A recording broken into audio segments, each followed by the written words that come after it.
Dalam skenario ini, Tabula Smaragdina, pencipta NPC Albedo dan salah satu anggota Ainz Oal Gaun yang paling eksentrik dan penuh kreativitas, terkirim ke Isekai bersama Nazarik. Dikenal karena pemikirannya yang misterius, penuh teka-teki, dan obsesinya terhadap konsep kekacauan dan eksperimen, Tabula menghadapi dunia baru ini dengan pendekatan yang tidak konvensional, berfokus pada eksperimen dan kreasi tanpa batas. 1. Pencarian ilmu dan eksperimen tanpa batas. Tabula Smaragdina tidak tertarik pada kekuasaan politik atau penaklukan, tetapi pada eksplorasi batas-batas ilmu pengetahuan, sihir, dan kehidupan. Dunia baru ini membuka peluang tak terbatas untuk bereksperimen dengan kekuatan magis, makhluk hidup, dan benda-benda kuno yang sebelumnya hanya bisa ia impikan. Tabula segera memulai serangkaian eksperimen intensif di Nazarik, mengubah beberapa wilayahnya menjadi laboratorium besar untuk menciptakan ciptaan-ciptaan baru yang lebih kompleks dan kuat. Tabula terobsesi dengan konsep kekacauan teratur, di mana ia percaya bahwa kombinasi kekuatan destruktif dan kreatif dapat melahirkan hasil-hasil yang tak terduga. Eksperimennya berkisar dari menggabungkan berbagai elemen sihir untuk menciptakan artefak baru, hingga mencoba merancang makhluk-makhluk baru dengan kemampuan luar biasa. Baginya, dunia ini adalah tempat tanpa batas, di mana aturan-aturan yang ada di Yggdrasil sudah tidak lagi mengikat. 2. Hubungan dengan NPC, terutama Albedo. Sebagai pencipta Albedo, Tabula Smaragdina memiliki hubungan yang sangat istimewa dengannya. Albedo, yang diciptakan dengan cinta dan perhatian terhadap detail oleh Tabula, melihatnya sebagai figur yang jauh lebih penting daripada sekadar tuan. Albedo menghormati dan mengidolakan Tabula dengan cara yang mendalam, dan meskipun ia didesain dengan karakter masokis, kehadiran Tabula menimbulkan rasa bingung yang kompleks dalam diri Albedo. Tabula, di sisi lain, melihat Albedo sebagai salah satu karyanya yang paling sempurna, tetapi juga sebagai objek eksperimen. Dia terus-menerus berusaha menyempurnakan dirinya sendiri dan NPC-NPC lainnya, mencoba berbagai modifikasi yang membuat mereka lebih kuat dan lebih efisien. Namun, hal ini membuat beberapa NPC, seperti Demiurge dan Sebastian, merasa tidak nyaman, karena Tabula sering memperlakukan mereka seperti proyek ketimbang individu. 3. Dunia sebagai eksperimen. Alih-alih ingin menaklukkan dunia secara konvensional, Tabula Smaragdina lebih tertarik menggunakan dunia baru ini sebagai eksperimen hidup. Dia ingin memahami kekuatan magis yang mendasari dunia tersebut, serta mempelajari bagaimana entitas kuat seperti Platinum Dragon Lord dan para dewa bekerja. Setiap penaklukan yang dilakukan oleh Nazarik bukan untuk kekuasaan semata, melainkan untuk mendapatkan lebih banyak data dan subjek eksperimen. Tabula sering mengirimkan pasukan Nazarik bukan untuk menghancurkan, tetapi untuk mengamati, mengumpulkan artefak, dan mempelajari budaya lokal. Dia tertarik pada mitologi, kekuatan-kekuatan kuno, dan teknik-teknik sihir yang unik dari dunia baru ini. Dengan cara ini, Tabula mengambil pendekatan yang sangat berbeda dari Momonga.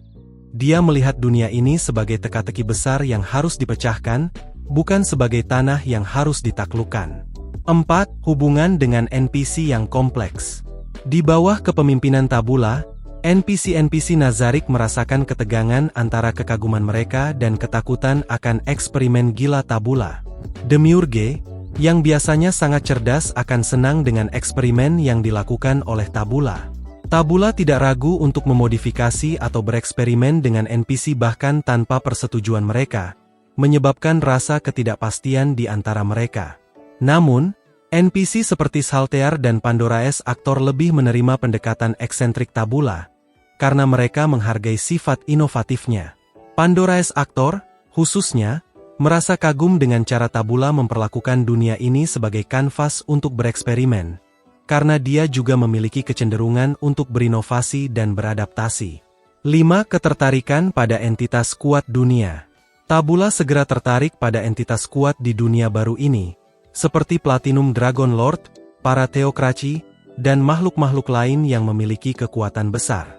Alih-alih melawan mereka, Tabula berusaha untuk memahami mereka, dan bahkan mungkin bekerja sama atau memanipulasi mereka dalam eksperimennya. Dia melihat entitas-entitas ini sebagai subjek yang berharga untuk dipecahkan rahasianya. Dalam pencariannya, Tabula sering mencoba menciptakan aliansi-aliansi aneh dengan entitas-entitas yang biasanya dianggap musuh, hanya untuk mempelajari kekuatan mereka lebih dalam. Ini membuatnya menjadi sosok yang sulit dipahami dan tidak dapat ditebak oleh para musuh Nazarik, karena ia tidak selalu termotivasi oleh dominasi atau penghancuran. 6. Dunia yang berubah oleh eksperimen. Di bawah pengaruh Tabula, dunia mulai berubah secara perlahan. Beberapa wilayah mulai dipenuhi dengan makhluk-makhluk aneh hasil eksperimen Tabula, yang menjadi ancaman bagi kerajaan-kerajaan lokal. Meskipun Tabula tidak ingin menghancurkan dunia ini, eksperimen-eksperimennya seringkali memiliki dampak yang tak terduga, menciptakan ketidakstabilan yang membuat para penguasa lokal ketakutan. Beberapa eksperimen Tabula, seperti menciptakan portal antar dimensi atau membangkitkan kekuatan kuno, memiliki konsekuensi besar yang mengubah struktur sihir di dunia ini. Para penguasa dan pahlawan mulai menganggap Tabula sebagai ancaman yang misterius, tetapi juga tak terduga. Meski dia bukan tiran, pengaruhnya meresahkan bagi mereka yang ingin mempertahankan kestabilan dunia. 7.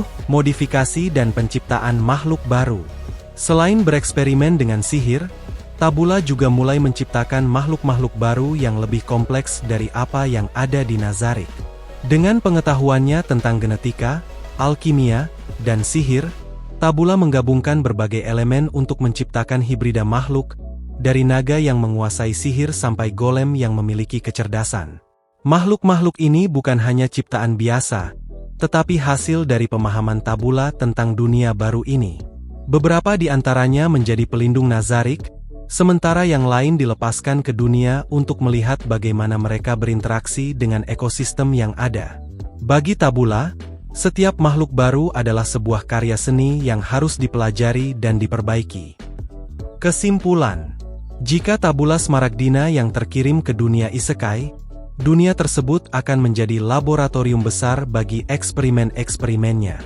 Alih-alih penaklukan tradisional, Tabula lebih tertarik pada eksplorasi pengetahuan dan pemahaman tentang kekuatan magis serta entitas kuat dunia ini.